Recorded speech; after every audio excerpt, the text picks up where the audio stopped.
ಯುದ್ಧೇ ಶಸ್ತ್ರಾಭ್ಯಾಸ ಅನ್ನೋದು ಇವತ್ತಿನ ಪರಿಸ್ಥಿತಿ. ಶಸ್ತ್ರಾಭ್ಯಾಸ ಯುದ್ಧಕ್ಕೆ ಮುಂಚೆ ನಡಿಬೇಕು, ಅಟ್ಲೀಸ್ಟ್ ಯುದ್ಧ ಕಾಲದಲ್ಲಿ ನಡಿಬೇಕು.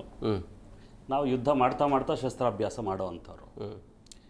V are keeping the tap on and trying to mop the floor. ಮನೆ ನಲ್ಲಿನ ಓಪನ್ ಇಟ್ಬಿಟ್ಟು ನೆಲ ಒರೆಸ್ತಾನೆ ಇದ್ದೀವಿ. ಎಷ್ಟು ಅಂತ ಒರೆಸ್ತೀರಾ? 7,000 ಚಿಲ್ಲರೆ ಕೋಟಿ ಅದಕ್ಕೆ ಖರ್ಚಾಗಿದೆ 2 ವರ್ಷದಲ್ಲಿ.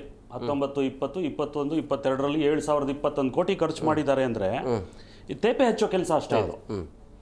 ಯಾಕೆಂದರೆ ಈ ರಸ್ತೆಯಲ್ಲಿ ಒಂದು ತೆರೆದ ಗುಂಡಿ ಆಗ್ತಿದೆ, ಪಾಟ್ ಹೋಲ್ ಆಗ್ತಿದೆ ಅಂತ ಹೇಳಿದ್ರೆ ವೈಜ್ಞಾನಿಕವಾಗಿ ಯಾವುದನ್ನು ನಾವು ಪಾಟ್ ಹೋಲ್ ಅಂತ ಕರಿಬೇಕು ಅಂತ ಸರ್ಟಿಫೈ ಮಾಡೋದ್ರ ಬಗ್ಗೆ ನಮಗೆ ಕ್ಲಾರಿಟಿ ಇಲ್ಲ. ಎಷ್ಟಿದೆ ಅನ್ನೋದ್ರ ಆಮೇಲೆ ಬರೋಣ. ಯಾವುದು ತೆರೆದ ಗುಂಡಿ ಗೊತ್ತಿಲ್ಲ. ರಸ್ತೆ ಮಧ್ಯೆ ತೆರೆದ ಗುಂಡಿ ಇರಬೇಕು. ಅನ್ಫಾರ್ಚುನೇಟ್ಲಿ ತೆರೆದ ಗುಂಡಿಗಳ ಮಧ್ಯೆ ಅಲ್ಲಲ್ಲಿ ರಸ್ತೆ ಇದೆ. ಇವತ್ತು ಹಂಪೆ ನೋಡೋದಕ್ಕೆ ಅಲ್ಲೆಲ್ಲೋ ಹೋಗಬೇಕಾಗಿಲ್ಲ. ಹಾಳಾಗಿರೋ ಹಂಪೆ ನೋಡಬೇಕಂದ್ರೆ ನಮ್ಮ ರಸ್ತೆಗಳಿಗೆ ಬಂದರೆ ಸಾಕು ಅನ್ನೋ ಮಟ್ಟಕ್ಕೆ ತಲುಪಿದ್ದೇವೆ ನಾವು. ಈ ಸವಕಳಿ ಅನ್ನೋದು ಸಾಧಾರಣ, ಮನುಷ್ಯ ನಿರ್ಮಿತವಾದಂಥ ಯಾವುದೇ ವಸ್ತುಲ್ಲಾದರೂ ಸವಕಳಿ ಇರುತ್ತೆ, ಎರೋಷನ್ ಇರುತ್ತೆ. ರೋಡು ಅದಕ್ಕೆ ಹೊಸದಲ್ಲ. ಈ ಎರೋಷನ್ಗೆ 2 ಕಾರಣ. ನಾವು ಧರಿಸುವಂಥ ಉಂಗುರದಿಂದ ಹಿಡಿದು ಬಳಸುವಂಥ ವಸ್ತುಗಳಿಂದ ಹಿಡಿದು ಹಾಕಿರುವಂಥ ರಸ್ತೆ. ಸವಕಳಿಗೆ 2 ಮೇಜರ್ ಕಾರಣ ಏನಂದರೆ, ಒಂದು ಅದರ ಗುಣಮಟ್ಟ ಸರಿ ಇಲ್ಲ, ಅಥವಾ ನಾವು ಬಳಸ್ತಾ ಇರತಕ್ಕಂಥ ರೀತಿ ಸರಿ ಇಲ್ಲ. ಬಹುಶಃ ರೀತಿ ಸರಿ ಇದೆ, ಗುಣಮಟ್ಟನೂ ಸರಿ ಇದೆ, ಪ್ರಿವೆಂಟಿವ್ ಮೇಂಟೆನೆನ್ಸ್ ಇಲ್ಲ ನಮ್ಮಲ್ಲಿ ಅಂತ. ಅನ್ಫಾರ್ಚುನೇಟ್ಲಿ ಬೆಂಗಳೂರಿಗೆ ಸಂಬಂಧಪಟ್ಟ ಹಾಗೆ ನೋಡೋದಾದರೆ, ಮೊಟ್ಟ ಮೊದಲನೇದಾಗಿ ಬೆಂಗಳೂರಿಗೆ ಕೃತಜ್ಞತೆ. 30 ವರ್ಷದಿಂದ ನನ್ನ ಸಾಕ್ತಾ ಇದ್ದಾಳೆ ಈ ತಾಯಿ. ಇಷ್ಟು ಅದ್ಭುತವಾದಂತಹ ಸ್ವರ್ಗ ಸಮಾನವಾದಂತಹ ನಗರ ಇನ್ನೊಂದಿಲ್ಲ, ಎರಡನೇ ಮಾತಿಲ್ಲ. ಯಾಕೆಂದರೆ ಇಲ್ಲಿರ್ತಕ್ಕಂಥ ಹವಾಮಾನ ಇರಬಹುದು, ಅಥವಾ ಇಲ್ಲಿರ್ತಕ್ಕಂಥ ಜನ ಇರ್ಬೋದು, ಸಂಸ್ಕೃತಿ ಇರ್ಬೋದು. ನಾವು ಎಲ್ಲದರಲ್ಲೂ ಮುಕ್ತತೆಯನ್ನು ಪ್ರದರ್ಶಿಸ್ತಕ್ಕಂಥ ಜನಮಾನಸ ನಮ್ಮದು. ಹಾಗಾಗಿ ತೆರೆದ ಗುಂಡಿಗಳು ಇವತ್ತು ಮುಕ್ತವಾಗಿಬಿಟ್ಟಿದ್ದಾವೆ ಅನ್ನೋದು. ಸವಕಳಿಗೆ ಈ ಮೇನ್ ಕಾರಣ ಅದಿದೆ ಅನ್ನೋದಾದರೆ, ಯಾಕೆ ಬೇಸಿಗೆಯಲ್ಲಿ ಫಿಕ್ಸ್ ಮಾಡೋದಿಲ್ಲ?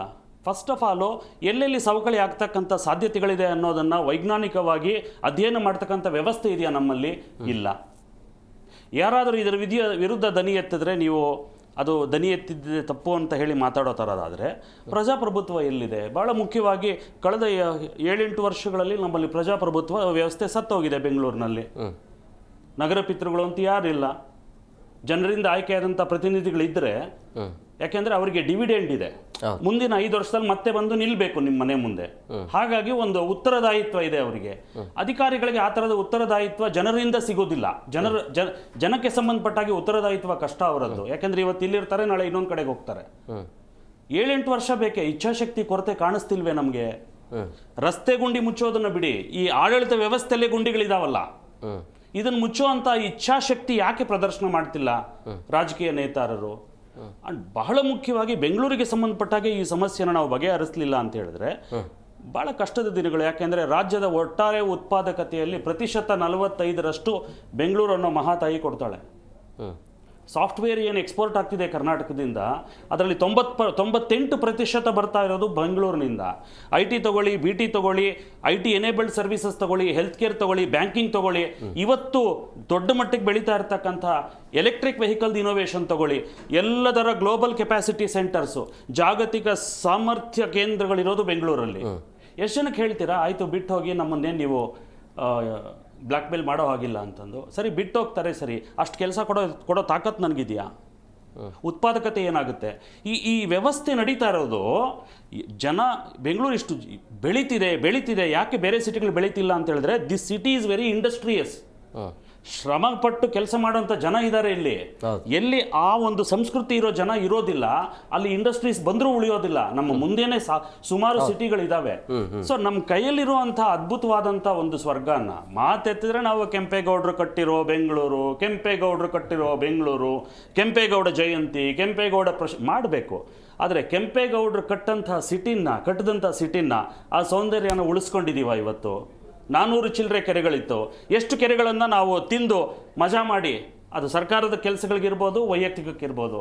ಮತ್ತು ಎಲ್ಲಿ ಹೋಗಬೇಕು? ನೀರು ಬಂದರೂ, ಮಳೆ ಬಂದರೂ ಸಮಸ್ಯೆ ಅಂತೀರಾ, ಮಳೆ ಬರದೇ ಇದ್ರೂ ಸಮಸ್ಯೆ ಅಂತೀರಾ. ಮತ್ತು ದೇವ್ರು ಏನು ಮಾಡಬೇಕು ಹೇಳಿ? ಪ್ರಜೆಗಳದ್ದು ಬಿಟ್ಬಿಡಿ, ಮಳೆ ಕೊಡಬೇಕಾ ಬೇಡವಾ? ಏನು ಮಾಡಬೇಕು ದೇವರು? ಇಷ್ಟು ಹಣ 20,000 ಕೋಟಿ ಈ ವರ್ಷದ ಆಯವ್ಯಯ, 20,000 ಕೋಟಿ ಬೆಂಗಳೂರಿನದ್ದು ಎಲ್ಲಿ ಹೋಗ್ತಿದೆ? ಅದರಲ್ಲಿ 50% ನೀವು ಈ ಇನ್ಫ್ರಾಸ್ಟ್ರಕ್ಚರ್ ಡೆವಲಪ್ಮೆಂಟ್ಗೆ ಅಂತ ಹೇಳಿ ಕಾಯ್ದಿರಿಸಿದ್ದೀರ ಅಧಿಕಾರಿಗಳು. ಏನಾಗ್ತಿದೆ ಹಣ? ಅಂಕಿಅಂಶಗಳನ್ನು ನೋಡಿದ್ರೆ you will be very surprised. 2 ವರ್ಷದಲ್ಲಿ 7,000 ಚಿಲ್ಲರೆ ಕೋಟಿ ಖರ್ಚು ಮಾಡಿರೋದನ್ನು ನೋಡಿದ್ರೆ ಎಲ್ಲಿ ಹೋಯ್ತು ಅಂತ ಕೇಳ್ತಾ ಬಂದರೆ, ಪಾಟ್ ಹೋಲ್ಸು ಪ್ರಮಾಣ ಜಾಸ್ತಿ ಆಗ್ತಿದೆ. ಎಷ್ಟು ಕಿಲೋಮೀಟರಲ್ಲಿ ಪಾಟ್ ಹೋಲ್ಸ್ ಇದೆ ಅನ್ನುವಂತಹ ಆ ಪ್ರದೇಶದ ವ್ಯಾಪ್ತಿ ಜಾಸ್ತಿ ಆಗ್ತಾ ಇದೆ. 1,78,000 ಚದರ ಮೀಟರ್ ಕಳೆದ ವರ್ಷ ರಿಪೋರ್ಟ್ ಆಗಿರುವಂತದ್ದು ಪಾಟ್ ಹೋಲ್ಸ್ ಇರೋ ಜಾಗಗಳು. ಖರ್ಚು ಮಾಡ್ತಾ ಇರೋ ಹಣ ಮಾತ್ರ ತುಂಬಾ ಕಡಿಮೆ ಆಗ್ತಾ ಇದೆ. ಆಮೇಲೆ ಮೇಲೆ ತೇಪೆ ಹಚ್ಚಿದ್ರೆ ಸರಿ ಹೋಗೋದಿಲ್ಲ ಸ್ವಾಮಿ. ನನಗೊಂದು ಗಾಯ ಆಗಿದೆ ಹಂಗೆ ಎಲ್ಲಿ ಅಂತ ಹೇಳಿದ್ರೆ ಬ್ಯಾಂಡೇಜ್ ಬದಲಾಯಿಸಿದ್ರೆ ಗಾಯ ವಾಸಿ ಆಗಲ್ಲ, ಗಾಯದ ಆಳಕ್ಕೆ ಟ್ರೀಟ್ಮೆಂಟ್ ಕೊಡಬೇಕಲ್ಲ. ಆ ಕೆಲಸನ ಅನ್ಫಾರ್ಚುನೇಟ್ಲಿ ನಾವು ಮಾಡ್ತಿಲ್ವಾ, ತೇಪೆ ಹೆಚ್ಚೋ ಕೆಲಸ ಮಾಡ್ತಾ ಇದೀವಿ ಅನ್ನೋದು ನನ್ನ ಸ್ಪಷ್ಟ ಅಭಿಪ್ರಾಯ. ಒಬ್ಬ ಸಿವಿಲ್ ಡಿಫೆನ್ಸ್ ವಾರ್ಡನ್ ಆಗಿ ಕೂಡ ಬಹಳ ದೊಡ್ಡ ಸಮಸ್ಯೆ. ಯಾಕೆಂದ್ರೆ ಕಳೆದ 1 ದಶಕದಲ್ಲಿ 300 ಜನದ ಮೇಲೆ ಪಾಟ್ ಹೋಲ್ಸ್ಗೆ ತಮ್ಮ ಜೀವನನ ಕಳ್ಕೊಂಡಿದ್ದಾರೆ. ಇದು ರಿಪೋರ್ಟೆಡ್ ಕೇಸಸ್. ಅನ್ರಿಪೋರ್ಟೆಡ್ ಗೊತ್ತಿಲ್ಲ ನಮಗೆ. ಇದಕ್ಕೆ ಬೇರೆ ಏನೇನು ಲಾಸಸ್ ಆಗುತ್ತೆ, ಉತ್ಪಾದಕತೆ ಹೇಗೆ ತೊಂದರೆ. ಒಂದು ಕಂಪ್ನಿ ಪ್ರಾರಂಭ ಮಾಡಿ ನೋಡಿ ಸ್ವಾಮಿ, ಕಷ್ಟ ಏನು ಅಂತ ನಿಮ್ಗೆ ಗೊತ್ತಾಗುತ್ತೆ. ಒಬ್ಬ ಉದ್ಯಮಿಯಾಗಿ ಆ ಕಷ್ಟ ಏನು ಅಂತ ನನಗೆ ಗೊತ್ತು. ನಾನು ಸರಿಯಾದ ಸಮಯಕ್ಕೆ ಆಫೀಸ್ಗೆ ಹೋಗೋಕ್ಕಾಗಲ್ಲ, ಏನು ಹೆಲಿಕಾಪ್ಟ್ರಲ್ಲಿ ಹೋಗ್ಲೇನೋ?